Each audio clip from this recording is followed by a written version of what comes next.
Assalamualaikum warahmatullahi wabarakatuh. First of all, Honorable Miss Kaunanis MPD as lecturer in Filsafat dan Ilmu Pendidikan Islam.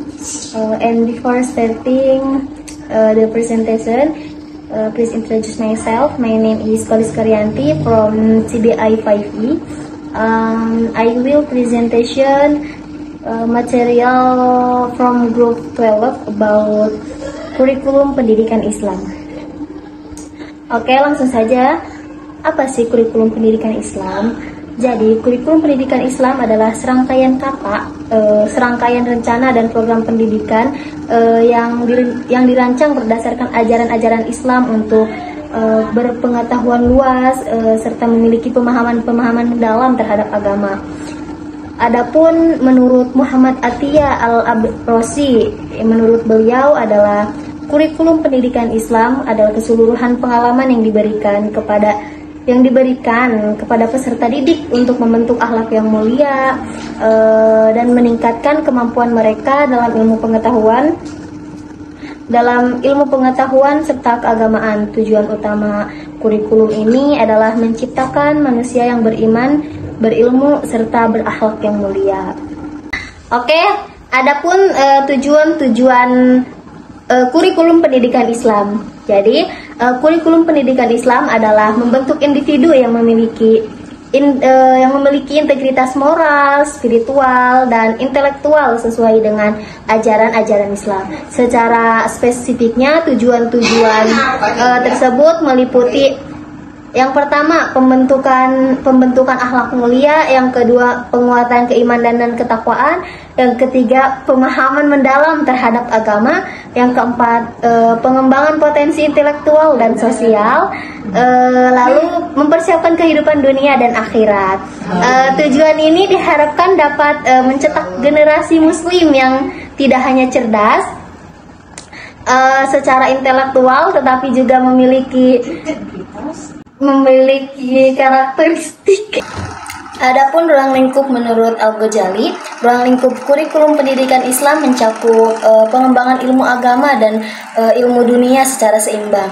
Ia membagi ilmu dua kategori utama. Yang pertama yaitu ilmu fardu ain, ilmu yang wajib dipelajari oleh setiap individu muslim seperti akidah atau keyakinan, ibadah seperti sholat, puasa, zakat, dan lain-lain, dan akhlak yang terakhir.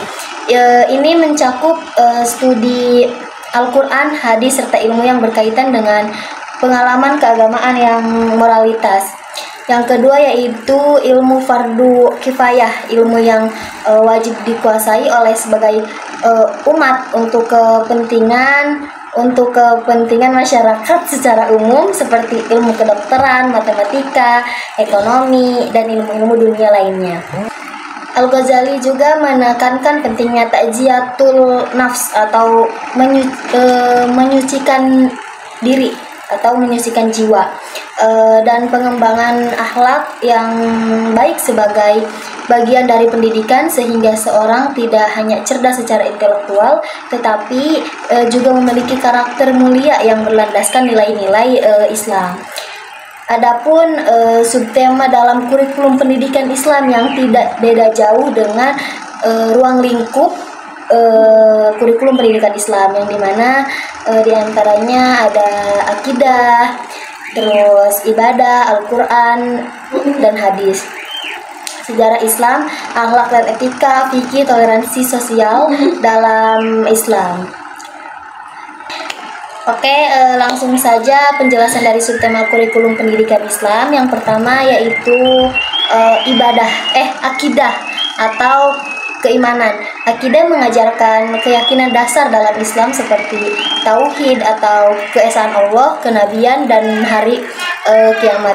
Ibadah mencakup tata cara ibadah wajib dan sunnah seperti sholat, puasa, zakat, dan haji.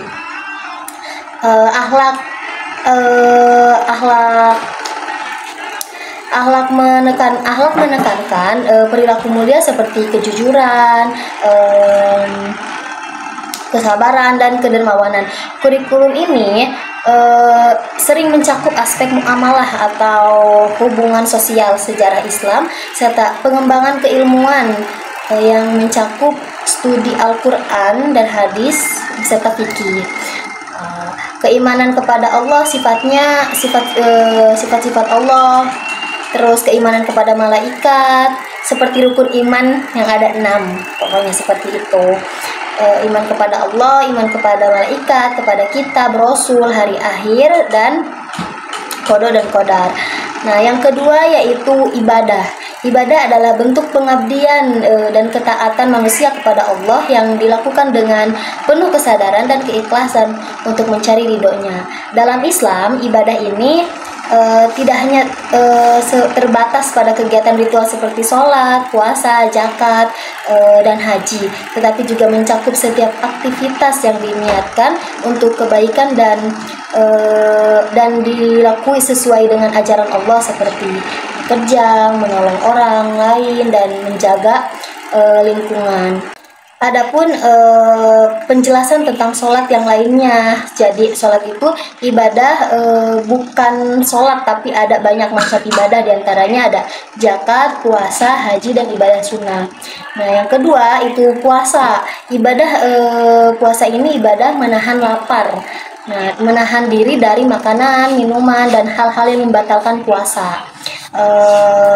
Selain puasa Ramadan yang wajib, puasa ini ada sunnahnya seperti puasa Senin Kamis, puasa Arafah, dan lain-lain. Serta yang ketiga yaitu zakat. Ibadah merupakan pemberian sebagai harta kepada yang berhak sebagai bentuk penyucian harta yang solidaritas sosial.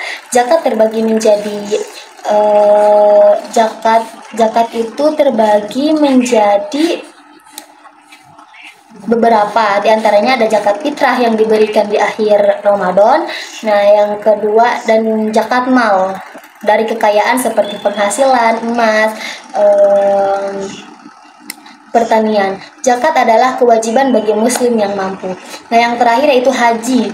Ibadah haji itu adalah ibadah ziarah ke Mekah yang wajib dilakukan seumur hidup bagi muslim yang mampu sebagai rukun Islam kelima. Haji dilakukan pada bulan Zulhijjah yang melibatkan rangkaian ibadah seperti tawaf, mengelilingi Ka'bah, sa'i atau berlari-lari kecil antara bukit Safa dan Marwah, dan wukuf di Arafah. Dan selanjutnya yaitu Al-Quran dan hadis. Nah, Al-Quran dan hadis adalah pedoman hidup atau kitab suci umat Islam yang diyakini sebagai firman Allah Subhanahu wa taala yang diturunkan kepada Nabi Muhammad melalui malaikat Jibril. Al-Quran ini diturunkan secara bertahap selama 23 tahun, terdiri dari 114 surah dan 6.666 ayat. Al-Quran merupakan petunjuk manusia untuk menjalani kehidupan sesuai dengan kehendak Allah. Salah satu kisah inspiratif dalam Al-Quran adalah kisah Nabi Yunus alaihissalam yang terdapat dalam surah Yusuf, Quran surah 12. Berikut ringkasannya. Nabi Yusuf adalah putra Nabi Yakub alaihissalam yang memiliki 11 saudara, dan karena kecemburuan mereka terhadap kasih sayang ayahnya, saudara-saudaranya merencanakan untuk mencelakakan Nabi Yusuf tersebut. Mereka melempar ke dalam sumur, kemudian Nabi Yusuf ditemukan oleh seorang kafilah dan dijual sebagai budak di Mesir. Selama di Mesir, Yusuf menjadi pelayan di rumah seorang pembesar, namun ia difitnah oleh istri pembesar tersebut hingga dipenjara. Di dalam penjara, Yusuf mampu menafsirkan mimpi dua tahanan dan menafsirkan mimpi membuatnya dipanggil oleh Raja Mesir untuk menafsirkan mimpi sang raja yang akhirnya membebaskannya dan mengangkatnya sebagai pengelola pembendaharaan Mesir. Nah, pada akhirnya Yusuf dipertemukan kembali dengan saudara-saudaranya yang datang meminta bantuan karena kelaparan. Yusuf memaafkan mereka, menunjukkan sikap pemaaf, sabar, dan tawakal kepada Allah. Kisah ini mengajarkan tentang keteguhan iman, pentingnya kesabaran, keikhlasan, dan ampun. Kisah ini menjadi contoh bahwa kesulitan dan cobaan jika dihadapi dengan kesabaran dan keimanan akan membawa kebaikan serta kemenangan di kemudian hari. Membaca dan menghafal Al-Quran memiliki banyak keutamaan yang dijelaskan dalam berbagai hadis dan tradisi Islam.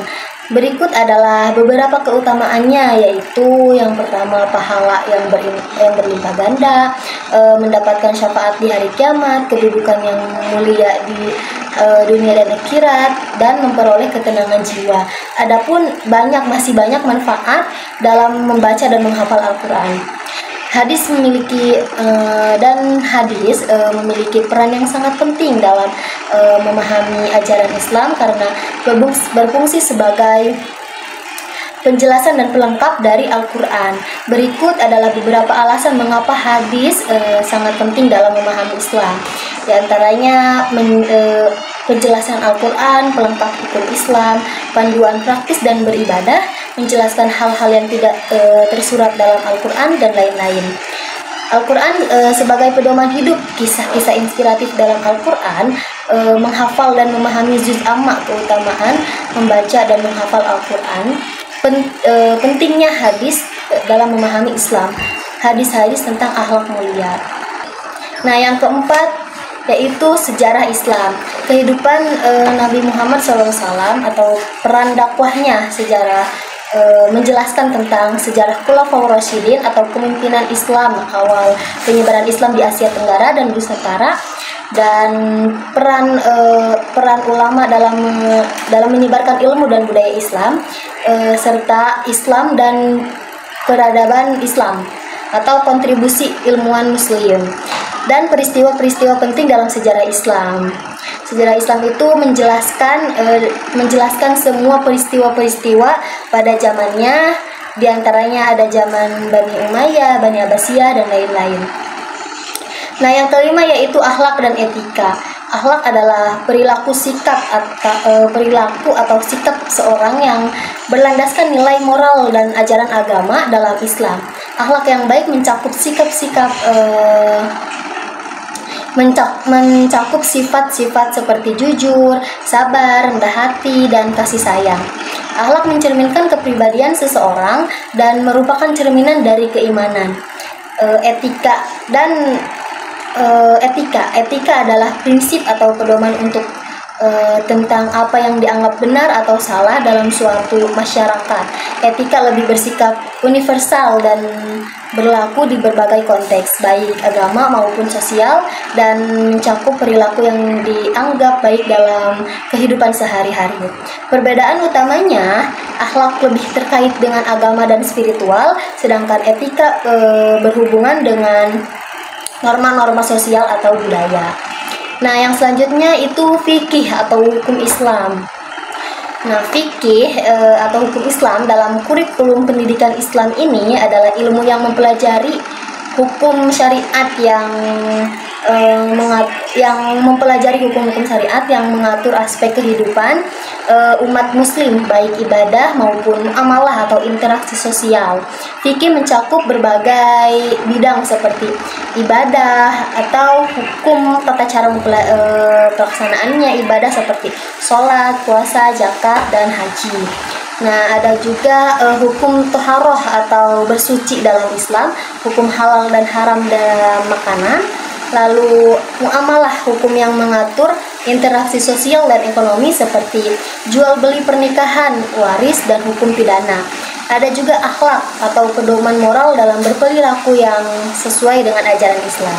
Tujuan mempelajari fikih ini adalah agar setiap manusia dapat menjalani kehidupan sosial dengan syariat Islam, memahami